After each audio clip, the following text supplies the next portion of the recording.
Hi friends, welcome to my channel. అందరు బాగున్నారా? మేము కూడా బాగానే ఉన్నామండి.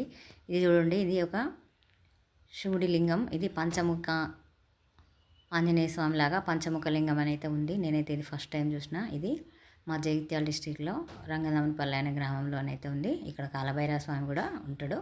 అది నేను ఫుల్ వీడియో పెడతా. కానీ ఇదైతే నేనైతే ఫస్ట్ టైం చూస్తున్నా. అలాగే పేరు కూడా ఫస్ట్ విన్నా. లింగం కూడా చాలా బాగుంది.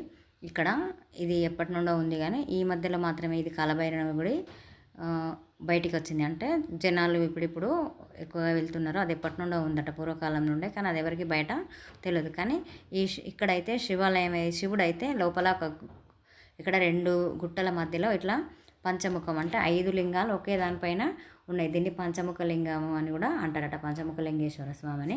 ఇదైతే చాలా బాగుంది. ఎప్పుడైనా మీరు ఇక్కడికి వెళ్తే ఒకసారి ఈ దేవుడిని దర్శనం చేసుకొని రాండి. నాకైతే చాలా బాగా అనిపించింది. ఇక్కడ ప్రశాంతంగా కూడా ఉంది. ప్రతి అమావాస్య రోజు ఇక్కడైతే ఒక జాతరలాగా జరుగుతుంది.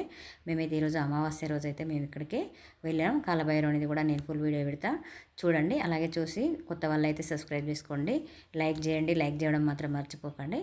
అలాగే ఒక షేర్ కూడా చేసుకోండి. Thank you for watching.